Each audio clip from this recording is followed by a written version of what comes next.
Donc salut les amis, alors aujourd'hui, oui ma voix déraille, on va parler de l'œil sécuritaire de Élodie Lemaire. Alors vous allez me dire, depuis quand tu lis de la socio, ça n'a rien à voir avec ce que tu lis d'habitude et tu vas vachement avoir de mal à faire correspondre tes catégories pour trouver des trucs à dire sur un livre de socio. Effectivement, mais je vais quand même essayer, à la limite ça va être rigolo. Alors je viens juste de finir de le lire, je me suis dit je vais le commenter à chaud parce qu'après j'ai peur d'oublier le contenu. C'est pas compliqué à lire. C'est pour ça d'ailleurs que j'ai pas eu la flemme. Hélène, comme j'enregistre, je ne peux plus jouer. Donc je disais, c'était pas difficile à lire. En fait, j'avais dû lire le résumé et me dire que ça m'avait l'air intéressant. Donc déjà, je vais vous en parler du résumé de quoi que c'est que ça cause. Alors vous allez me dire l'œil sécuritaire, peut-être qu'on s'en doute, mais je vous le confirme. Ça parle de la vidéosurveillance. Et en gros, ça dit qu'il faut sortir du débat pour ou contre en disant c'est Big Brother et les autres gens en face qui disent si vous avez rien à vous reprocher, pourquoi vous râlez parce que les problématiques en fait sont plus complexes que ça et il peut qu'on soit pour ou qu'on soit contre, la réalité elle est différente de ce qu'on s'imagine. Donc ça m'avait l'air intéressant. Je me suis dit, je regarde quand même beaucoup de documentaires, de conférences, de trucs comme ça. Pourquoi finalement je lirais pas un livre qui fait un peu l'équivalent d'une conférence sur la vidéosurveillance ? Ça m'a paru bien. Je vous avoue, quand je l'ai ouvert, j'avais un peu la flemme, mais je suis rapidement rentrée dedans. C'est vraiment pas chiant. En fait, l'autrice raconte son histoire en mode en disant je suis allée là-bas, j'ai parlé à un tel, on m'a dit ça, tout ça. Donc j'ai vraiment l'impression de lire une histoire, même si autour de l'histoire il y a ses conclusions, etc. Mais justement, c'est un peu comme une enquête en fait. On voit à la fois les gens qui se déplacent, qui parlent à des gens, etc. Et aussi leurs réflexions. Donc bien que ce soit réel et que ça concerne la vraie vie, c'est tout à fait intéressant, même d'un point de vue histoire. Même si du coup il n'y aura pas des rebondissements de malade. Voilà, ça sera pas aussi tarabiscoté que la fiction, mais c'est pas du tout inintéressant pour autant. Et au niveau des pensées, c'est vraiment classe, étant donné que et on a des statistiques que je ne vous retranscrirai pas. Donc pour le coup, je vais pas faire de catégorie spoiler, je vais vous raconter la fin de ce livre sans me prendre la tête. Par contre, si vous voulez les sources, les stats, les chiffres et toutes les choses que j'ai pas retenues, vous pouvez quand même le lire. Et donc, vous le conseille plutôt. Je lui ai mis 7 sur 10. Alors, tout aussi pertinent que ça soit de noter un livre de socio, en tout cas, mon expérience, le fait que j'ai passé un bon moment, que je me suis dit, ah ouais, c'était intéressant, que j'étais quand même à fond pendant que je lisais et tout, mais par contre que j'ai pas envie de le relire, parce que les livres à qui je mets 8 ou plus, ça veut dire que j'ai l'impression que si je les relis, je vais kiffer autant. Là, j'ai pas envie, honnêtement, ça va. Les livres où j'ai kiffé, mais j'ai pas envie de les relire, je leur mets 7. 8, c'est quand j'ai kiffé et que j'ai envie de les relire, mais que je sais pas si je voudrais les relire à l'infini. Et 9, c'est quand je commence à me dire que je pourrais les relire et m'amuser toujours autant. Et 10, c'est pour moi si le livre est parfait, que je lui trouve pas le moindre défaut et que ça représente l'idéal de ce qu'est la littérature pour moi. Et oui, j'ai déjà mis des 10, spoiler aussi de ma vie. Mais vous les connaissez pas encore et vous les découvrirez un jour si je relis pour vous en parler les livres que j'ai préférés dans ma vie. Alors comme commentaire général, dans mon fichier où j'écris des commentaires sur ce que j'ai lu, j'ai écrit, comme je vous disais que c'est la première fois que j'ouvre un livre de socio de mon plein gré, et qu'il n'y avait pas de révélation de ouf gueudin, mais que ça permet vraiment de réfléchir. À la fois, c'est pas trop prise de tête, donc quand on le lit, on s'ennuie pas, et si on n'a pas envie de réfléchir, on peut ne pas le faire. Mais si on a envie de réfléchir, on a plein de sujets pour le faire, et c'est vraiment intéressant, et ça nous aide justement à avoir un avis réfléchi sur cette question-là. Personnellement, j'imagine que vous me connaissez, non seulement je suis de gauche, mais en plus, mon frère m'a fait voir des documentaires sur tous les abus qu'il pouvait y avoir justement des systèmes de surveillance, par exemple justement à travers les portables, tout ce qu'on peut savoir sur nous, etc. Je me rappelle plus des noms des documentaires, mais bon, il m'en a fait voir plusieurs comme ça. Du coup, je suis plutôt effrayée, on va dire, par ce genre de truc, sachant que c'est utilisé par des entreprises qui vont s'en servir, par exemple, le genre des assurances vie qui vont pas vouloir vous assurer parce que vous êtes malade, ou des banques qui vont pas vouloir vous donner de crédit parce que vous avez des problèmes de santé, ou parce que vous avez déjà eu des crédits avant, enfin, des choses comme ça, en gros, des choses où on va vous juger encore plus à l'emporte-pièce que d'habitude, mais sur des détails qui devraient pas avoir. Déjà qu'on nous juge suffisamment sur le physique ou des conneries comme ça, mais là en gros on va vous juger sur des informations superficielles qu'on a obtenues sur votre vie, donc il y a encore plus de jugements hâtifs et encore plus d'éléments pour le faire, et c'est bien ça le danger. Parce que effectivement on va dire t'as rien à te reprocher. Le problème c'est qu'avec les éléments qu'on a sur toi, on peut faire des conclusions fausses, et où on peut faire des conclusions justes, mais qui permettent à des gens de te nuire, parce que faut pas se leurrer, dans la société capitaliste, les gens ont des intérêts qui vont les uns à l'encontre des autres, et donc la banque, elle n'est pas là pour aider les gens à gérer leur argent, elle est là pour faire du profit, donc elle n'a pas envie de prêter de l'argent à ceux qui risquent de ne pas la rembourser, etc.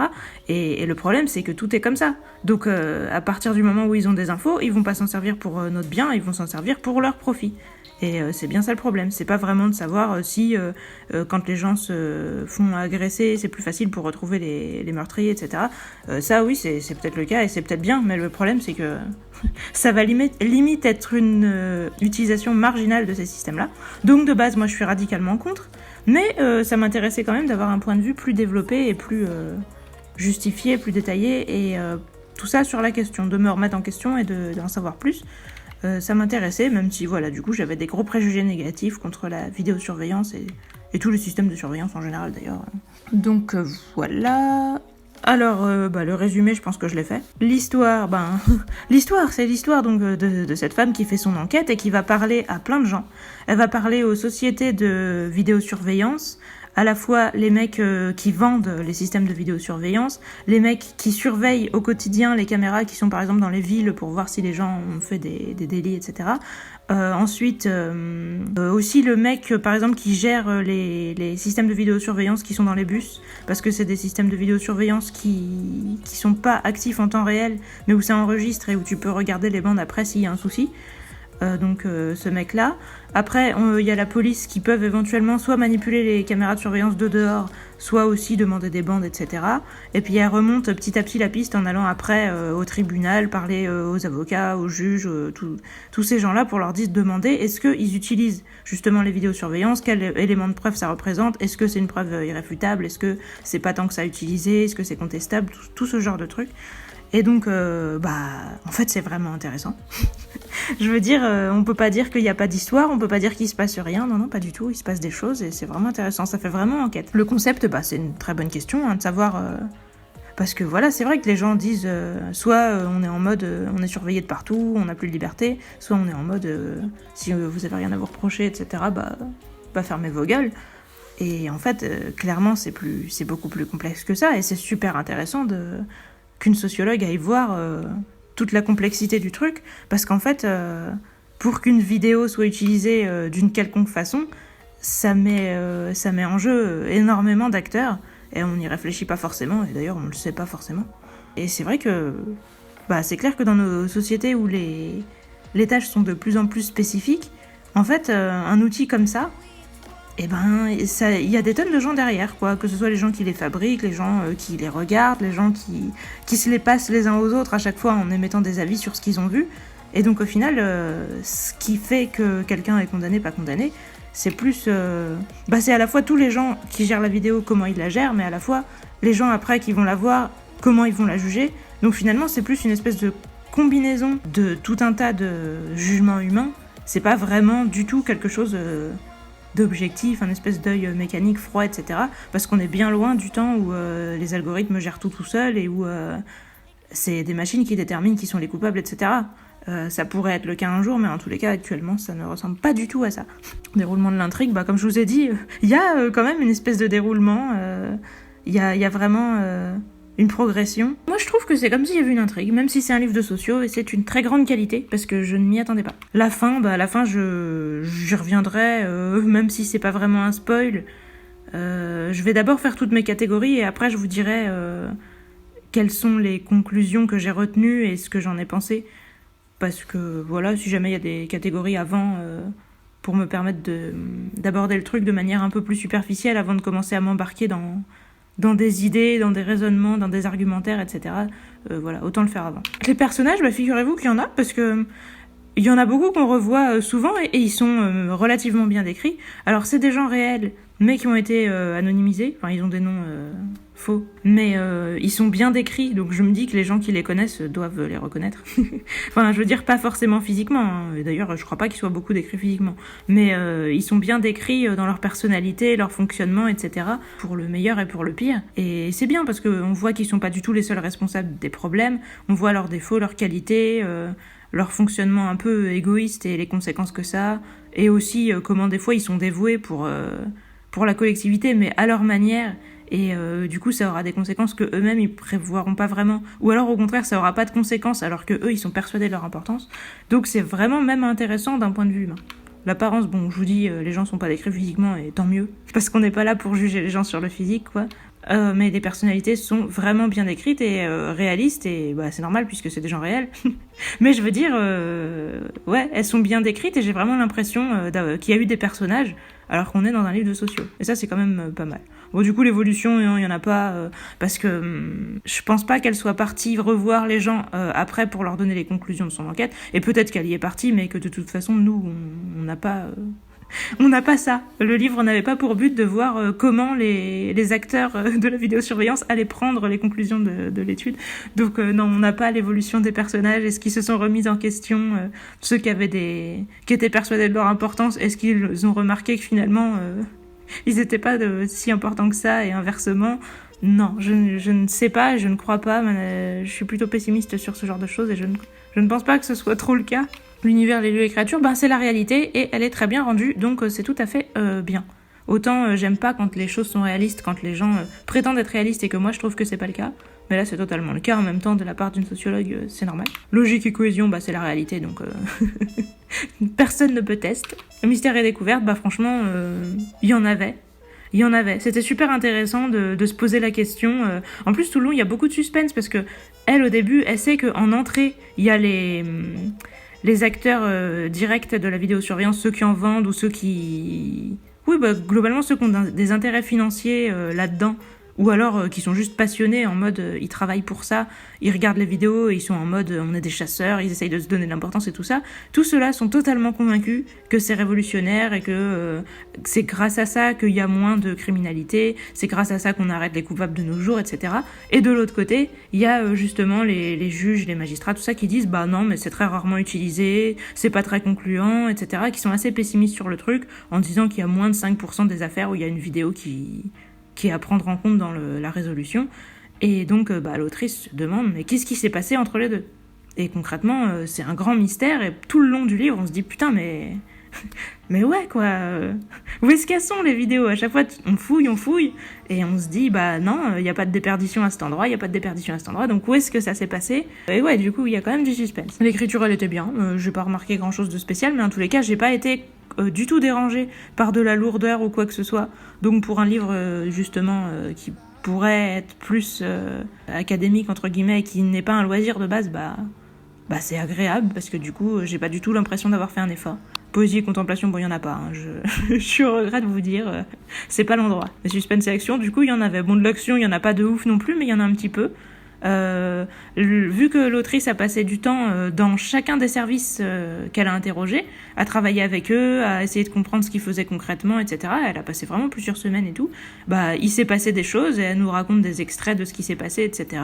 Donc pas des trucs de ouf, hein. Il y a pas de meurtre et tout ça, mais il peut y avoir, je sais pas moi, des agressions dans un bus, des tags, voilà quoi. Il y a des petites scènes de petits délits du quotidien, quoi. Les dialogues, bah ils étaient bien. Franchement, nickel. Vraiment, à la fois pas personnalisé au point où tu peux reconnaître les gens dans la vraie vie, mais en même temps, c'était vivant. Vraiment, les propos des gens étaient bien rapportés. À la fois, on avait vraiment... Enfin, moi, j'avais vraiment l'impression que c'était des gens qui parlaient, que c'était des gens qui expliquaient des choses. J'avais pas l'impression que les propos étaient dénaturés. Alors après, j'étais pas là, donc je peux pas savoir, mais j'ai l'impression que ça a été bien écrit. Et en même temps... j'imagine que ça a été bien raccourci et mis en forme pour qu'on aille à l'essentiel. Donc franchement, nickel. Crédibilité, réalisme, bah c'est la réalité, voilà. Originalité et côté marquant, bah c'était juste nickel.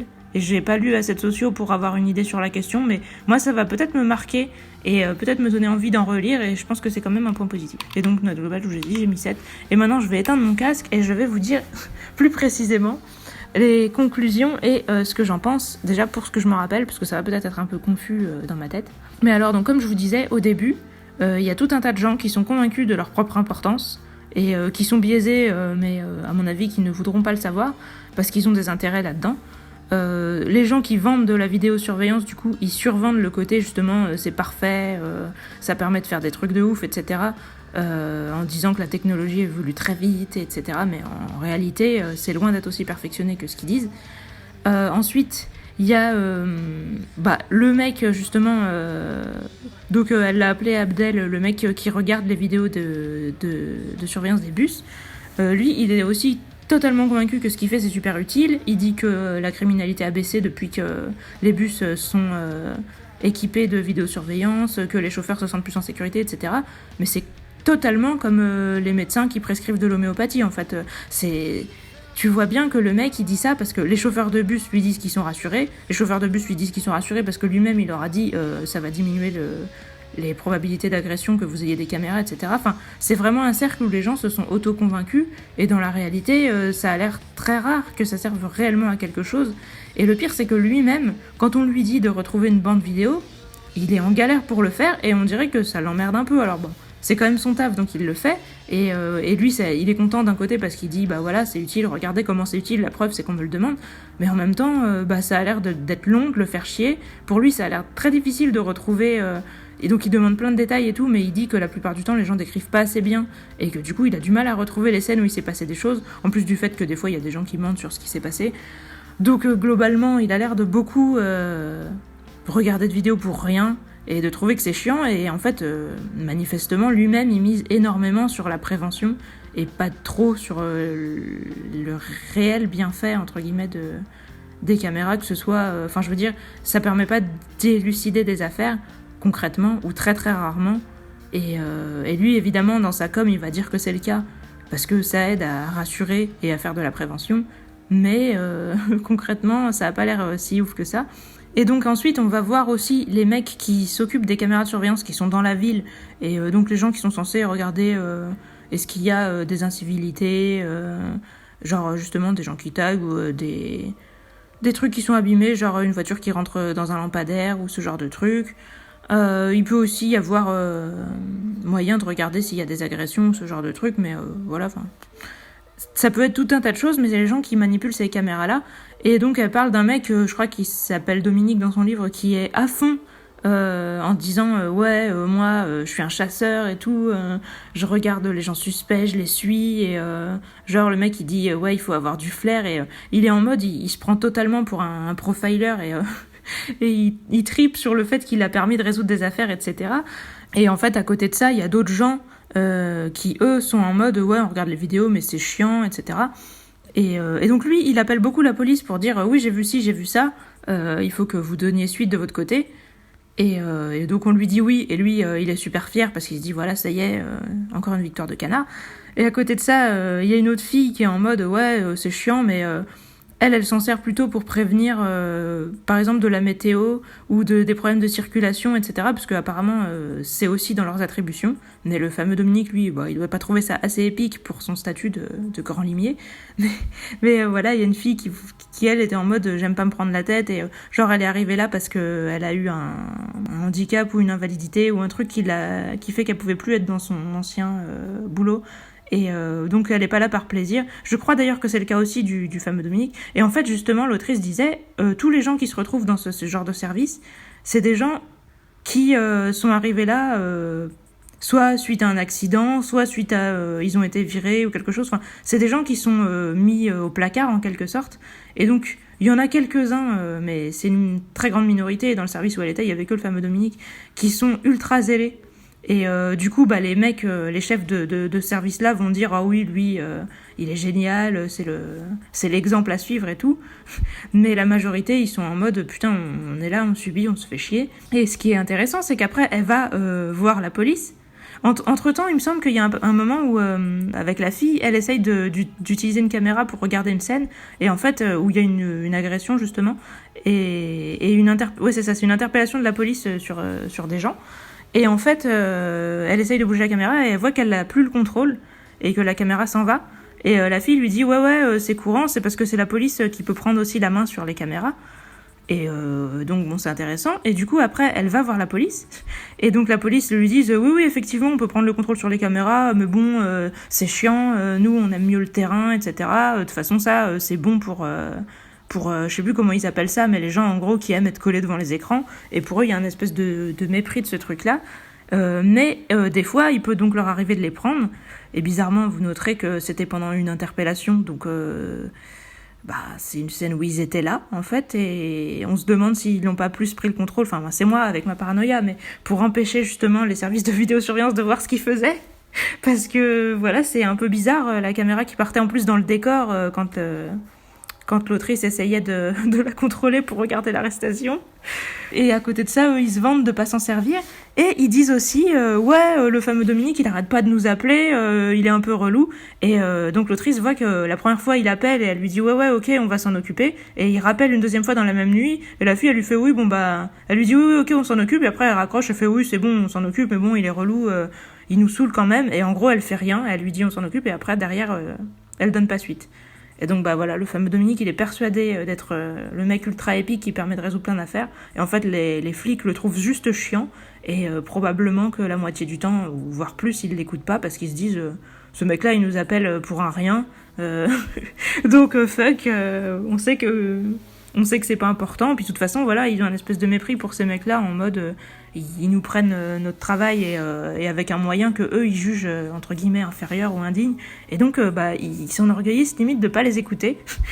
Donc c'est assez pathétique quand on y réfléchit, mais voilà, humainement c'est pas étonnant. Et ça explique déjà une partie de l'inutilité du système. Et donc ensuite, après le moment avec la police, donc on va voir d'autres policiers, mais qui sont plus justement sur les vraies affaires. Enfin, c'est plus au début on devait être avec la police municipale, je pense, et après on est passé avec la police qui fait des enquêtes sur des trucs sérieux où il y a des homicides ou des viols ou des machins comme ça. Et là, eux, ils disent que les vidéos de surveillance, c'est bien joli, mais les 3/4 du temps, c'est pas exploitable, les images sont moches et du coup, on peut pas voir bien les plaques d'immatriculation, on peut pas voir bien les visages, etc. Mais ils disent que ça leur est quand même utile parce que ça fait souvent avouer les suspects. Donc avis aux suspects, si on vous dit qu'on a les vidéos, n'avouez pas, parce qu'en fait... c'est pas des preuves, et finalement si vous dites que c'est pas vous, au stade actuel de la technologie, on peut toujours dire qu'il y a un doute. Et en gros, la police se sert plus de ça pour faire avouer les gens que réellement pour les condamner grâce à ça. Oui, un truc que j'ai oublié de dire, c'est qu'il y avait aussi un décalage donc entre les gens qui vendent des systèmes de vidéosurveillance et qui disent oui, ça permet de faire des trucs de ouf, etc. Et les gens qui font la maintenance des systèmes de vidéosurveillance qui disent... eux, quand ils viennent chez les gens et tout, ils essayent de leur dire non, mais en fait, vous attendez pas justement à pouvoir lire des plaques d'immatriculation super loin, en zoomant, etc., comme dans les experts, parce que c'est pas ça la vraie vie. Et parce qu'en fait, eux, ils ont énormément de retours négatifs. Non seulement des incidents, apparemment il y en a, mais genre tous les jours des caméras qui marchent plus, des trucs qui pètent. Et c'est très dur de savoir d'où ça vient, parce que il y a beaucoup de... Vu que c'est un réseau... ça peut être un problème physique, ça peut être un problème software, ça peut être plein de choses, et on peut pas savoir vraiment d'où ça vient précisément dans le réseau, donc on peut être obligé de chercher très longtemps pour trouver d'où vient le problème.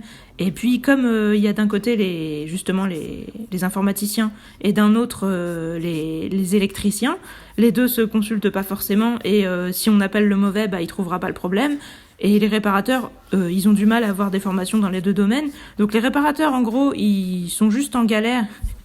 Et globalement, ils ont du mal à réparer ces trucs-là.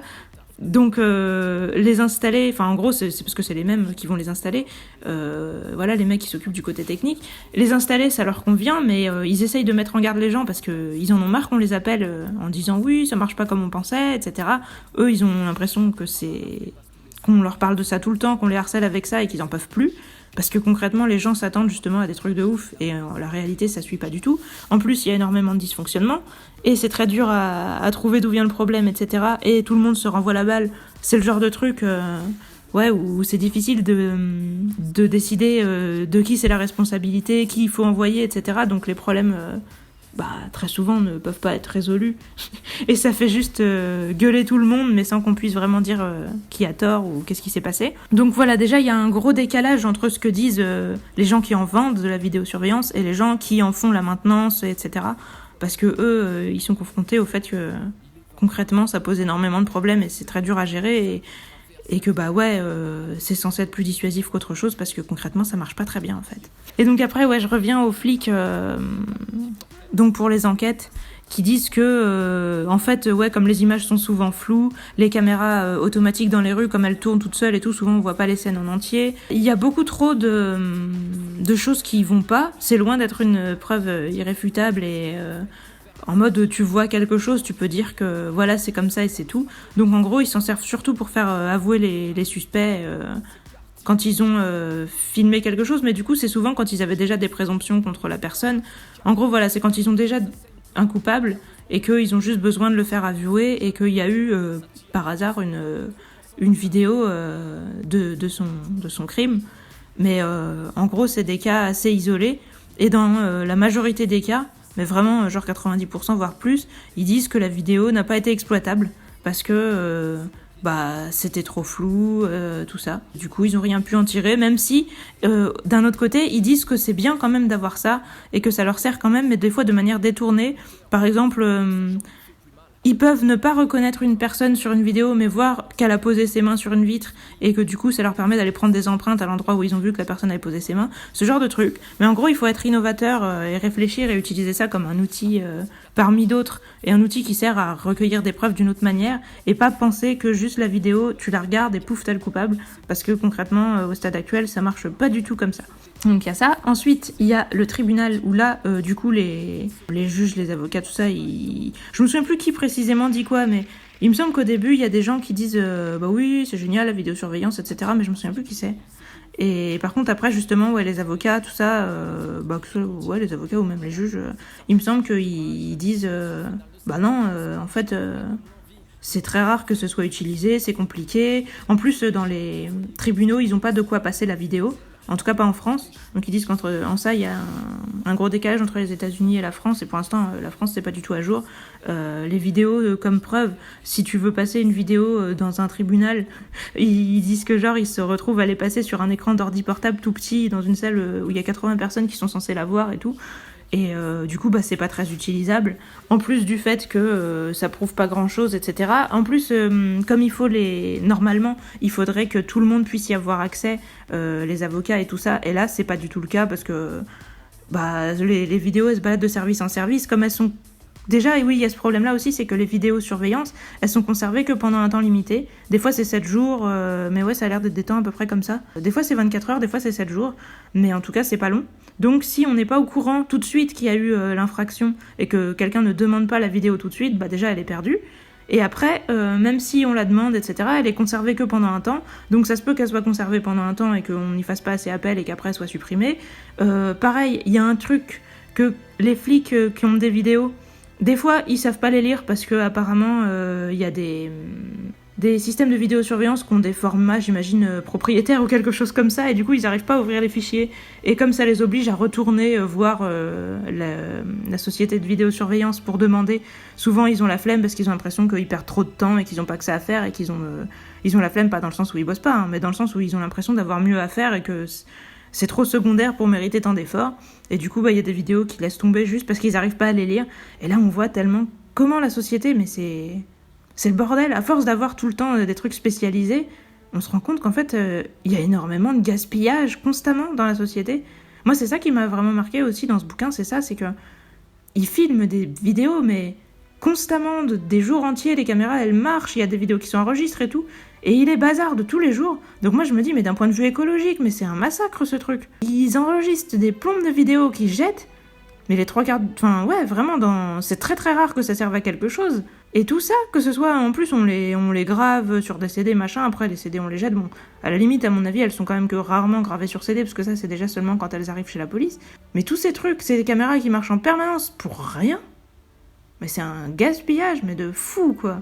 Enfin, moi, c'est vraiment ce que je me dis. D'un point de vue écologique, ça paraît complètement aberrant de faire une chose pareille. Quand tu vois, justement, le peu de choses qui sont utilisables et utilisées, Après, je reviens évidemment sur le fait que, en plus, le peu qui sont utilisés, ça pourrait être à des fins pas positives, mais rien que quand tu vois le gaspillage qu'il y a, moi je me dis, mais c'est un truc de fou. Tu peux pas être pour ça si t'es concerné par l'écologie, quoi. Et du coup, ouais, l'autrice s'est demandé qu'est-ce qui se passe. Pourquoi dans les affaires, au final, donc il y a que quelques vidéos qui sont utilisables, alors que dans les services du début, ils disent qu'ils en envoient des centaines et eux, ils sont persuadés que ça marche super bien. Et donc, bah ouais, en fait, c'est surtout parce que la police décrète que la plupart sont inutilisables. Et ça peut être pour plein de petites raisons à la con, mais globalement, c'est ça. Et en fait, savoir si une vidéo est utilisable ou non, ça dépend pas trop de sa qualité, parce que pour l'instant, il n'y a pas vraiment de qualité irréprochable dans la vidéo. Ça dépend plus de qui va l'avoir et comment il va l'exploiter, comment il va décrire la vidéo. Si quelqu'un, un flic, mais vraiment professionnel ou un juge ou quelque chose, prend une vidéo et qu'il la décrit en disant voilà, le suspect a fait ça, il a fait ça. En gros, s'il fait une description crédible, qui donne l'impression que c'est vrai, qui est cohérente avec la vidéo, qui est cohérente avec l'affaire, etc., la vidéo va peut-être être utilisée. Mais si les gens sont pas suffisamment connectés, comment dire, s'ils n'ont pas la bonne manière de décrire, etc., parce qu'en plus c'est pareil, ils ont chacun leur manière d'utiliser les vidéos et de la décrire, et justement les juges, les avocats, etc., ils n'ont pas du tout le même vocabulaire, le même fonctionnement, etc., que la police, qui eux-mêmes n'ont pas le même que les gens de la vidéosurveillance, et tous ces gens-là aiment se dire qu'ils sont au-dessus du groupe précédent, et donc ils cultivent leur spécificité, et ils n'ont pas envie de s'adapter au groupe précédent. Ça fait que si un magistrat prend une vidéo et dit « il s'est passé ça, ça, ça » avec son vocabulaire à lui, bah la vidéo va être utilisée. Mais si c'est un flic qui la ramène avec son vocabulaire de flic, ça va pas forcément passer. Et encore moins si c'est un mec de la vidéosurveillance du début avec son vocabulaire de pauvre prolo qui est peut-être handicapé ou qui s'est fait virer de son ancien boulot ou quoi que ce soit. Donc, bah grosso modo, en fait, c'est totalement les personnes qui les utilisent qui déterminent si les vidéos vont être exploitables ou non, plus que réellement la vidéo. Peu importe sa qualité, etc. Même si j'imagine que quand même, si la vidéo est de meilleure qualité, c'est mieux. Mais voilà, il peut y avoir des gens qui se donnent énormément de mal en bas de l'échelle, et ça ne fera absolument rien en haut. En plus, c'est pareil, parce que les gens d'en haut, entre guillemets, ceux qui travaillent dans les tribunaux et tout, ils font les choses si ça va dans leur intérêt. Donc, est-ce qu'ils ont envie de résoudre les affaires ou non ? Est-ce qu'ils ont envie de les résoudre par ce biais-là ou non ? Ça compte aussi, en fait. Et eux, ils n'ont pas forcément envie de pouvoir être remplacés justement par des machines ou par des mecs qu'ils considèrent comme inférieurs, qui bossent dans la vidéosurveillance, etc. Ils ont envie que ce soit eux qui gardent leur monopole. Et en fait, tout le truc est là. C'est des conflits d'intérêts entre les gens des divers services. Les flics, donc je vous ai dit, ils considèrent comme inférieurs les mecs d'en dessous, ils se vantent de pas les écouter. Et les magistrats font la même chose avec les flics, de manière moindre, mais quand même. Et tout ça contribue à faire que les vidéos ne passent pas les barrages, en fait, du changement de l'échelle sociale, en gros. Bah, ce qui se passe, c'est ça. C'est que les conflits entre les services et puis entre les strates de la société font que, vu que chacun va dans son propre intérêt, et qui a l'intérêt, justement, à ce que la vidéosurveillance règle les affaires, au final ? Il y a des gens qui ont cet intérêt, les sociétés de vidéosurveillance, etc., mais... En fait, même juste dans un minimum de cas, ça leur suffit. Parce que si elles ont quelques cas où ça a servi, elles vont pouvoir... ça va être médiatisé, les gens vont en parler, et eux, ils vont pouvoir faire leur promo là-dessus. Mais le fait que les 3/4 du temps, ça serve à rien, ça n'a pas d'importance. Eux, ils peuvent dire, ça sert quand même pour la prévention, etc. Et puis, ils auront leurs quelques affaires à mettre en avant. Tout le monde, entre guillemets, a son boulot à ses diverses étapes, et peut se sentir utile et se mentir totalement sur son utilité, en se donnant une importance excessive. Tout le monde est content de faire ça. Et au final, du coup, les mecs du dessus, ceux qui sont pas directement concernés par la vidéosurveillance, qui travaillent pas là-dedans et qui bossaient très bien et qui gagnaient très bien leur vie avant que ça existe, genre justement les avocats, les juges, les magistrats, tout ça, eux, ils s'en foutent. Ils prennent ça comme un truc parmi 100, et justement, ils vont minimiser sa valeur, parce que eux, ils ont envie de dire c'est nous les génies, c'est pas du tout les informaticiens ou ce genre de conneries.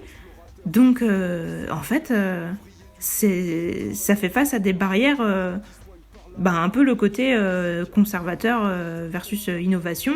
Et concrètement, les tribunaux et tout ça, ça fait vraiment le vieux côté conservateur. Et bizarrement, entre guillemets, ça fait barrière à ce truc qu'on pourrait aussi considérer comme menaçant justement pour les classes moins favorisées.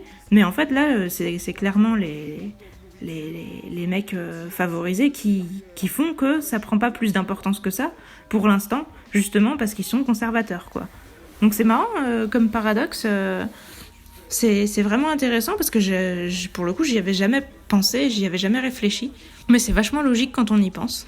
Après, justement, la conclusion de l'autrice, c'était que pour l'instant, tout ce qu'elle a dit, c'est valable que parce que le système de vidéosurveillance est ultra imparfait et que justement les gens veulent de la HD où tu peux zoomer, tu reconnais les gens, il y a la reconnaissance faciale et puis des logiciels qui font des trucs de manière automatique où c'est irréfutable, etc. Pour l'instant, c'est pas du tout le cas. On peut dire que ça sera peut-être le cas un jour. Et du coup, si c'est le cas, la problématique, ça va être encore une fois qui va profiter de ça et à quoi ça va contribuer. Parce que la question, c'est pas juste de savoir est-ce que on a quelque chose à se reprocher ou non. Le truc, c'est que juger les affaires sur des vidéosurveillances, en fonction de comment la vidéosurveillance est faite, c'est ça qui va faire la conclusion de l'affaire, plus que la réalité, parce qu'on va dire une vidéo c'est la réalité, mais non. Parce qu'en fait, la vidéo, elle est prise par des caméras qui sont à un endroit précis. Les caméras, elles ont été placées à cet endroit parce que des gens l'ont décidé, justement en pensant, avec des préjugés. Je vous dis, par exemple, les gens ils vont dire on met des caméras ici parce que c'est un quartier sensible. Après, pareil, les gens qui sont dans le système de vidéosurveillance, ils vont dire on surveille ça parce que, ces gens-là parce que c'est une bande de jeunes, parce qu'ils sont en groupe, parce que, c'est des racailles, ou peut-être parce que c'est des étrangers, ce genre de trucs. En gros, chaque strate de gens qui gèrent ce système le font avec leurs propres préjugés et ils se rendent pas compte à quel point ça va être ces préjugés qui vont conduire au résultat final. Et là, ça va être que ça. En fait, en fonction de là où t'as mis la caméra, en fonction de qui a décidé quelle scène il allait filmer. Alors vous allez me dire si c'était automatisé, ça serait plus objectif. Mais plus objectif non, parce que ça dépend de qui a codé l'automatisation, qu'est-ce qu'il a décidé de mettre comme règle justement pour décider qui il fallait surveiller. Si vous décidez de surveiller les gens qui fonctionnent en groupe, parce que genre c'est plus louche quand t'es un groupe, si jamais il y a des catégories de population qui ont plus cette coutume-là, ils vont être complètement... ils vont être défavorisés, ils vont être... ils seront pas considérés de la même manière que les autres. Et concrètement, on a tous des coutumes différentes. Et voilà, on catégorise les gens en fonction de ça. Mais humainement, on peut aller au-delà de nos préjugés parce qu'on se rend compte que c'est des préjugés. Mais quand il y a justement, quasiment une dizaine, voire une vingtaine de strates différentes, où il y a à chaque fois les préjugés de la personne qui détermine qu'est-ce qui va se passer à la strate suivante, on se rend pas compte. Chacun a l'illusion de se dire ce qui s'est passé avant, ce qui se passera après, ce sera objectif. Et en fait, c'est pas du tout le cas. C'est totalement les préjugés qui déterminent ce qui se passe. Et le problème, c'est que quand on empile les préjugés, il se passe rien de bon. Concrètement, qu'est-ce qui se passe ? Si... ne serait-ce que même si nous, on se dit... j'imagine que là, on est du côté justement des gens qui dirigent les caméras dans les villes ou qui codent comment les caméras automatiques décideront qu'est-ce qui mérite d'être filmé, etc. dans les villes. Si on décide que c'est les jeunes en groupe, en bas des immeubles, etc., qu'il faut surveiller, même si nous, on se dit on les surveille et s'ils font rien, on les condamne pas, si les caméras tournent sur eux spécifiquement et pas ailleurs, il y a des criminels avec des profils différents qui vont échapper aux caméras. Et ces gens-là, pour le moindre petit truc, ils vont être condamnés. C'est pas du tout égalitaire, en fait. Et donc, en fait, les caméras de surveillance, elles favorisent, mais à 2000%, les préjugés vraiment sur, justement, une image ou une vidéo, mais peu importe, sur une courte séquence. C'est typiquement le préjugé visuel. Ça favorise, mais énormément. Et du coup, qui c'est qui va profiter du fait de favoriser ça ? C'est ça la question. Et en fait, au départ, beaucoup de gens disent les vidéos comme ça, c'est de favoriser la vidéosurveillance, c'est de droite, et de pas en vouloir, c'est de gauche. On se dit que c'est pas si simple, mais il y a quand même un petit peu de ça, parce que le truc, c'est que, en fait, ce que l'autrice dit, et qui est intelligent aussi, et que j'avais pas réfléchi, mais quand elle le dit, je me dis que c'est vrai, c'est que la montée de la vidéosurveillance, et le fait de mettre l'attention là-dessus, et de dire, justement, déjà, on est passé de vidéosurveillance à vidéo-sécurité, c'est ce qu'elle dit au début de son livre, et c'est pas faux, et ça fait un peu flipper. Genre, en quoi être surveillé, c'est sécurisant, quoi.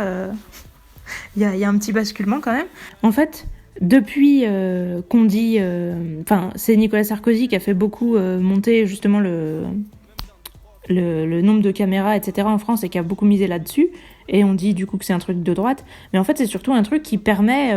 là, pour le coup, ce qui fait que c'est de droite, c'est pas seulement de dire ça va permettre de juger les gens selon des critères, justement, genre l'ethnie, etc. Bah ça, oui, effectivement, c'est le cas, mais c'est pas seulement ça. C'est aussi que, en fait, on favorise cette prétendue sécurité... le côté vraiment policier, entre guillemets, du truc, au détriment de la justice sociale et du fait de prévenir, en fait, plutôt que guérir, entre guillemets. Alors ouais, on cherche à être dans la prévention dans les deux cas, mais avec la vidéosurveillance, on est dans la prévention, entre guillemets, active, où du coup, on essaye d'intercepter les gens avant qu'ils commettent des crimes, et du coup, on les juge justement sur le physique, sur des critères, je sais pas, leur emploi, là où ils habitent, etc. Des critères ultra superficiels, et en fin de compte, en faisant ça, on les met potentiellement dans une situation qui va les influencer, et les influencer en mal. On risque de provoquer ce qu'on essaye d'empêcher. Parce que si on stigmatise les gens, par exemple, imaginez un mec, à la base, il a pas d'intention particulière, il a rien contre la police et tout, mais tous les jours, il se fait contrôler et il se fait juger juste parce que, je sais pas, il est bronzé, qu'il a une barbe ou peu importe. Et ben, à partir d'un moment, il va finir par détester les flics et peut-être qu'il va mal leur parler, etc. Et ben voilà, forcément, il aura plus confiance dans les flics, plus confiance dans la sécurité, etc. Il va beaucoup...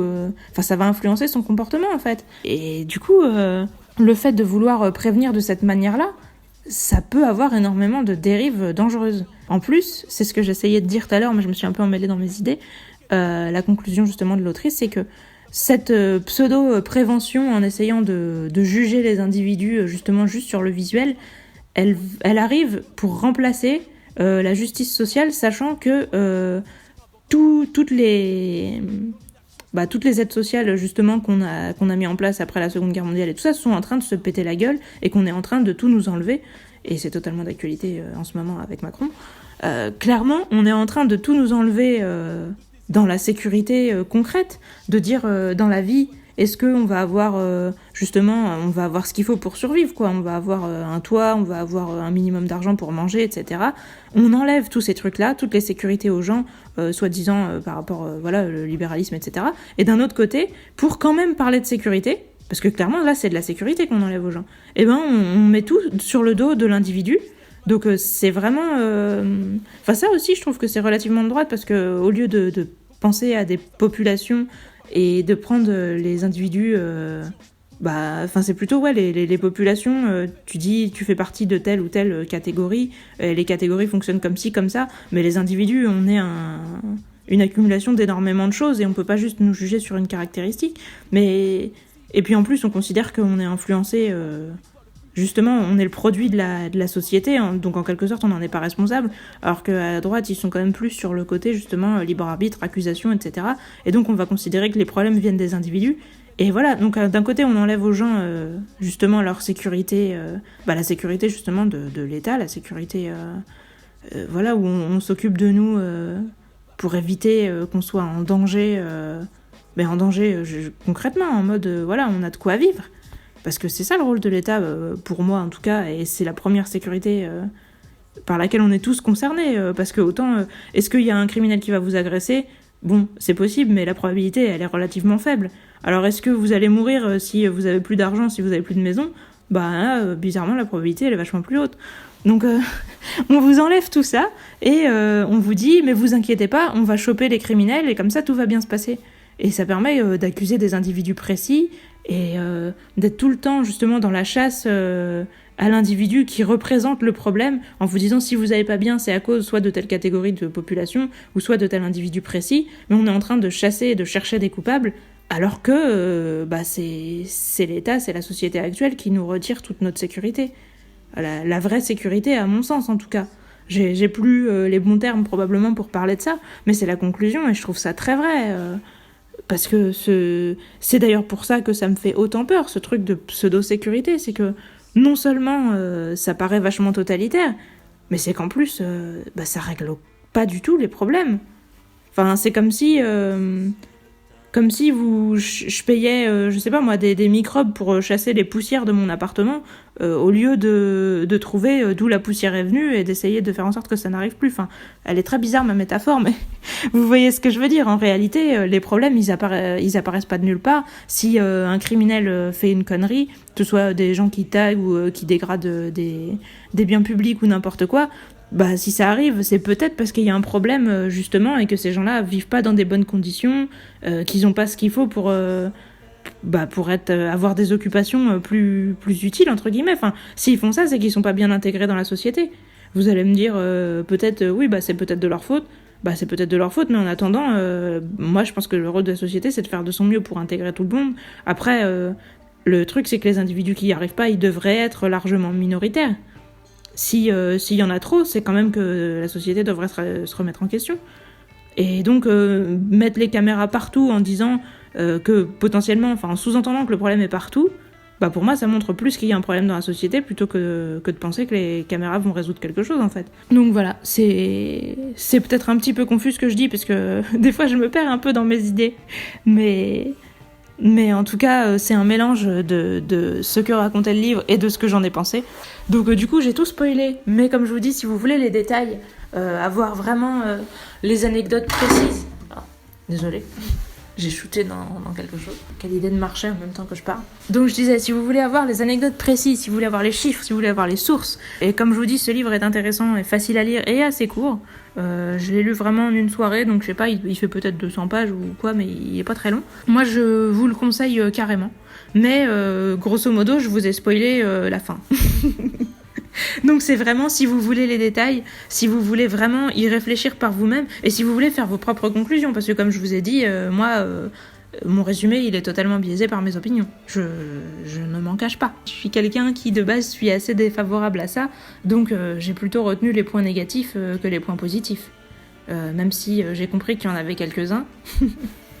Clairement, mon propos, il était axé sur les trucs négatifs, et si jamais vous pensez différemment et que vous avez envie d'avoir un point de vue plus objectif sur la question, vous pouvez carrément lire ce bouquin. Et d'ailleurs, vous pouvez me dire ce que vous en avez pensé, si vous le lisez. Si jamais vous avez compris des choses différentes de moi ou que vous avez envie de rebondir sur un truc que j'ai dit. Voilà. Je me suis fatiguée plus à réfléchir que d'habitude. J'espère que ça ne vous aura pas saoulé. En tout cas, c'est tout pour aujourd'hui et je vous dis à la prochaine probablement pour un livre plus normal, même si je ne le sais pas encore car je suis en temps réel. Je n'ai pas encore le titre du prochain livre que je lirai. Bah du coup, à bientôt. Salut.